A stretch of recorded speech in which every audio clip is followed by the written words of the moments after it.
The dawn of the 8th of January 2016 in the city of Los Mochis, in the state of Sinaloa, seemed like just another night in a quiet residential area, but behind the walls of an apparently ordinary house was one of the most wanted men in the world, Joaquin El Chapo Guzman, leader, historical of the Sinaloa cartel, a character who for decades had built an international drug trafficking network that connected Latin America with the United States, Europe, and Asia, and whose figure had transcended the criminal world to become a controversial symbol of power, corruption, and violence. That night was not the product of chance, but the result of months of intelligence, technological tracking, infiltration, and international pressure, led by special forces of the Mexican Navy in coordination with United States agencies, who had followed an unexpected digital trace, intercepted communications after the contact that Guzman established with actors and producers interested in taking his life to the cinema, a strategic error that allowed locating movements, intermediaries, and areas of influence.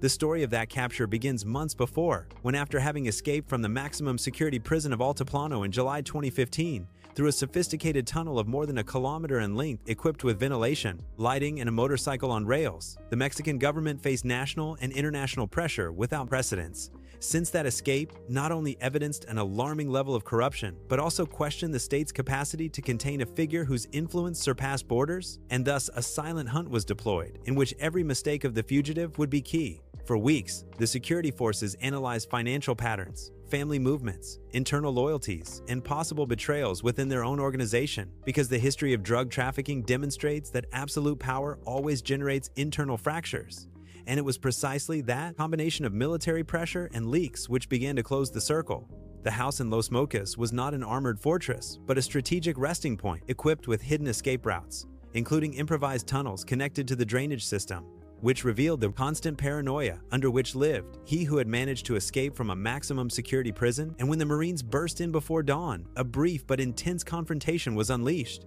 Shots crossing narrow corridors, doors bursting, smoke accumulating in rooms, small, while the main objective tried to flee through the bathroom towards the underground system, repeating the escape pattern that had worked for him so many times. However, this time the perimeter was sealed, the exits monitored, and the movements anticipated. And after emerging in the street covered in mud next to one of his collaborators, tried to steal a vehicle to escape. But minutes later, he was intercepted on a nearby road, handcuffed and transferred under a strong security device. An image that would go around the world showing a disheveled man with a dirty shirt and an exhausted look, far from the mythical narrative that had been woven around his figure for years. The capture was not only a symbolic blow, but a turning point in the structure of Mexican drug trafficking, as it unleashed internal disputes, power realignments, and a fragmentation that increased violence in several regions, demonstrating that the fall of a leader does not necessarily mean the end of an organization, but its transformation. From a strategic point of view, the operation showed the growing importance of technological intelligence over brute force, the tracking of encrypted communications, aerial surveillance, and social network analysis, tools that today are fundamental in high-profile operations, and also left lessons about the vulnerability of criminal leaders when they seek public recognition, since the media exposure can become a double-edged sword. After his recapture, Guzman was transferred again to the Altiplano prison under reinforced security measures and later extradited to the United States in January 2017, where he faced a historic trial in a federal court of Brooklyn, who revealed internal details of the operation of the Sinaloa cartel, including trafficking routes, millionaire bribes, and strategic alliances, and in 2019 was sentenced to life imprisonment plus 30 years, thus closing a chapter that for decades had fueled corridos, documentaries, and international headlines. But beyond the character, the story reflects the structural complexity of drug trafficking in Mexico, where economic, social, and political factors intertwine, creating environments where criminal organizations thrive and where the capture of a leader, by significant as it may be, it does not automatically resolve the conditions that allowed his rise. The image of that morning in Los Mochis, with heavily armed Marines escorting a man who was once considered untouchable, symbolizes the clash between the myth and reality, between the narrative of absolute power and human fragility in the face of a strategic error. And for a global audience, this story combines tension, operational intelligence, geopolitics, and the human side of a persecution that lasted for years. Perfect elements to build an impactful documentary narrative that do not glorify violence, but analyze its consequences and the internal functioning of high-level criminal structures. Because in the end, the capture was not just the arrest of an individual, but a demonstration of how technology, international pressure, and tactical coordination can tip the balance in asymmetric conflicts. although he also made it clear that drug trafficking is a dynamic phenomenon that adapts, mutates, and survives, forcing states to constantly reinvent their strategies. And that permanent tension between persecution and adaptation is what maintains the current debate on security, sovereignty, and international cooperation. The story of that night, with flashing lights, illuminating silent streets, and an operation calculated to the second, offers a powerful cinematographic narrative centered on the face of a man who went from the top of criminal power to a maximum security cell, a visual contrast that can become a shocking miniature.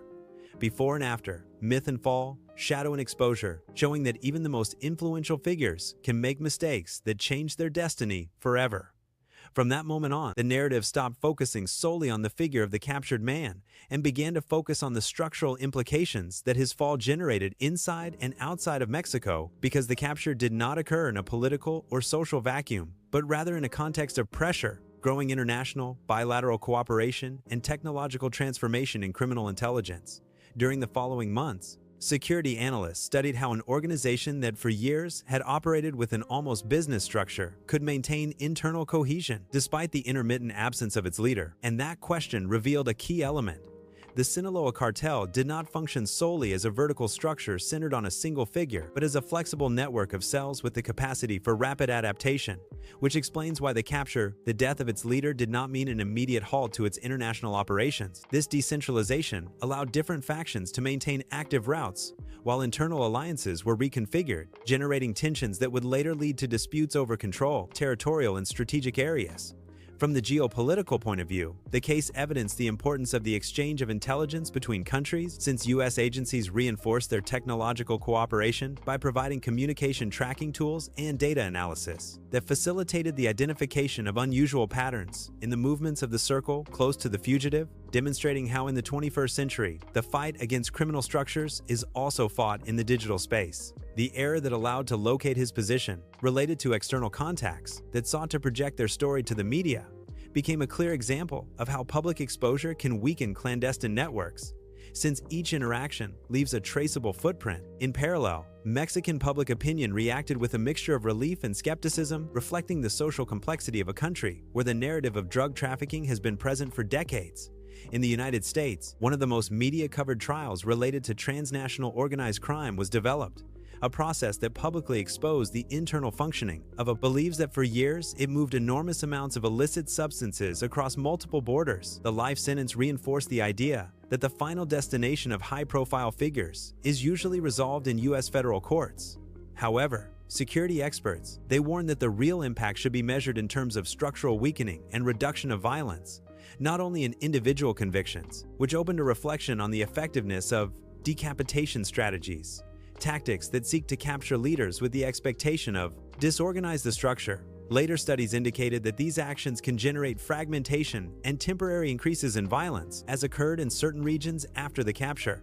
This dynamic forced the strengthening of financial investigations and mechanisms for tracking capital, illicit, converting the analysis of money into a tool as relevant as tactical operations. The capture also had a symbolic effect by sending an international message about cooperation between governments. From the human perspective, the image of the transfer under custody showed to an individual reduced to the condition of judicial processing, contrasting with years of narrative that described him as unreachable. With time, the story became a case study on international cooperation and digital intelligence. Beyond the initial impact, it left lessons on the importance of strengthening institutions and addressing structural factors that facilitate the expansion of illicit economies. The operation of Los Mochis represents a key moment within a prolonged struggle that continues to evolve, where each significant capture forms part of a wider process of constant adaptation between authorities and clandestine organizations, remembering that no power built in the shadows is completely immune to coordinated pressure and strategic intelligence.